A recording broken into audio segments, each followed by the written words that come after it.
অ্যানিলিনের nitration, এটা খুব পাজলিং একটা ব্যাপার, এটা খুবই বিদঘুটে এক ধরনের নাইট্রেশন হয়, একটু লক্ষ্য করো। অ্যানিলিন হচ্ছে যখন বেঞ্জিন রিঙ্গে একটা NH2 গ্রুপ থাকবে, বেঞ্জিন রিঙ্গে NH2 গ্রুপ থাকলে সেটাকে বলে অ্যানিলিন। এই অ্যানিলিনের নাইট্রেশন করা হয় কিভাবে দেখো।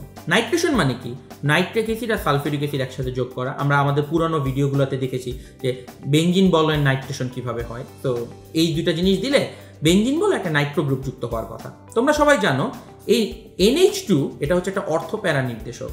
তোমরা জানো এই পজিশনগুলো হচ্ছে অর্থ আর প্যারা। তাহলে তুমি ধারণা করবে নাইট্রো গ্রুপটা এসে আইদার এই অর্থতে নাহলে প্যারাতে যোগ হবে।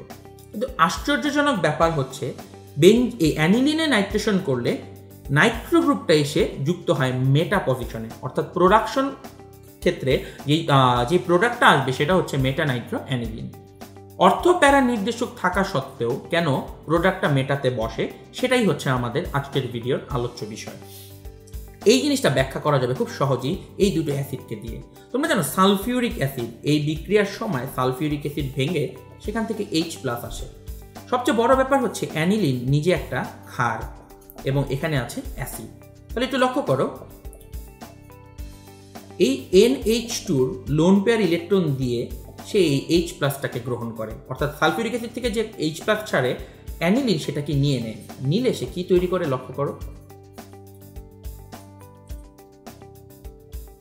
লক্ষ্য করো এই জাতীয় একটা কম্পাউন্ড তৈরি করে যেখানে নাইট্রোজেনের সাথে 3টে হাইড্রোজেন এবং একটা বেঞ্জিন রিং আছে, এবং যেখানে নাইট্রোজেনটা হচ্ছে প্লাস চার্জের।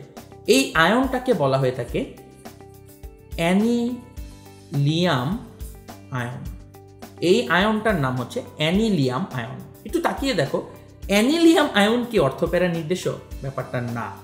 লক্ষ্য করো, তোমরা জানো বেঞ্জিন রিং এর সাথে ডিরেক্ট যে অ্যাটম, যে পরমাণুটা যুক্ত, তাতে যদি লোন পেয়ার থাকে তাহলে সে অর্থপ্যারা নির্দেশী, যেটা এতক্ষণ যাবৎ ছিল।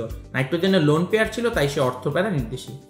যে মুহূর্তে লোন পেয়ার দিয়ে সে প্লাস চার্জ করে ফেললো, প্লাস চার্জ থাকার মানে হচ্ছে সে আসলে মেটা নির্দেশী, অর্থাৎ অ্যানিলিয়াম আয়নটা একটা মেটা নির্দেশী গ্রুপ, যার কারণে তার থেকে মেটা নাইট্রো অ্যানিলিন তৈরি হয়। তার মানে বোঝো কেন অ্যানিলিনের নাইট্রেশনে মেটা নাইট্রো অ্যানিলিন তৈরি হয়, কারণ অ্যানিলিন থেকে প্রথমে অ্যানিলিয়াম আয়ন তৈরি হয়। অ্যানিলিয়াম আয়নে প্লাস চার্জ আছে তাই সে মেটা নির্দেশী। তাই অ্যানিলিয়াম আয়নের নাইট্রেশন হওয়ার কারণে সে মেটা নাইট্রো অ্যানিলিন তৈরি করে। তাই অ্যানিলিনের নাইট্রেশনে মেটা নাইট্রো অ্যানিলিন তৈরি হওয়ার কারণ হচ্ছে মাঝপথে এই অ্যানিলিয়াম আয়ন তৈরি হচ্ছে, যেটা একটা মেটা নির্দেশক। এখন কথা হচ্ছে এটার সলিউশনটা কি, কিভাবে এই সমস্যাটাকে আমরা দূর করতে পারবো। লক্ষ্য করো, খুব সুন্দর একটা কেমিক্যাল প্রসেস এই সমস্যাটাকে দূর করা যায়। এরকম লক্ষ্য করো, ধরো এই বেঞ্জিন রিং নিলে, এই অ্যানিলিনের সাথে তুমি একটা অ্যাসিড অ্যানহাইড্রাইডের বিক্রিয়া ঘটালো। এই অ্যাসিড অ্যানহাইড্রাইডের এই গ্রুপটা এসে এই হাইড্রোজেনটাকে রিপ্লেস করে, এসে এই হাইড্রোজেনের জায়গায় বসে তৈরি করে, লক্ষ্য করো কি, বসে তৈরি করে একটা গ্রুপ যেটা NHCOCH3H, এইরকম একটা গ্রুপ তৈরি করে ফেলে। অর্থাৎ হাইড্রোজেনটাকে সরিয়ে এখানে এই অ্যাসাইল গ্রুপটা তার জায়গায় বসে পড়ে। যখন এই জিনিসটা এখানটাতে বসবে, লক্ষ্য করো এটা একটা খুব ভালো কাজ করে, সেটা হচ্ছে এই গ্রুপটা অনেক বড় হওয়াতে সেই নাইট্রোজেন গ্রুপটাকে প্রোটেক্ট করে রাখে। অর্থাৎ নাইট্রোজেনের কাছে যখন H+ আসতে চায়, এই বড় গ্রুপটা তাকে বাধা প্রদান করে। এই জাতীয় বাধার নাম হচ্ছে স্টেরিক বাধা। তাই এই বড় যে কেমিক্যাল গ্রুপটা আমরা এইমাত্র বসালাম, এটাকে আমরা বলে থাকি কেমিক্যাল মাস্ক বা মুখোশ। যেহেতু তার এটা হচ্ছে পুরো জিনিসটা যে তার উপরে একটা মুখোশ পরিয়ে রাখা, যাতে করে সে প্রোটোনেটেড বা H+ গ্রহণ করে অ্যানিলিয়াম আয়ন তৈরি করতে না পারে। এই জিনিসটাকে বলা হয়ে থাকে কেমিক্যাল মাস্ক। কেমিক্যাল মাস্ক দিয়ে এই অ্যানিলিনের গ্রুপটাকে আমরা প্রোটেক্ট করে রাখতে পারি। লক্ষ্য করো এই গ্রুপটা এখন পর্যন্ত একটা অর্থপ্যারা নির্দেশক।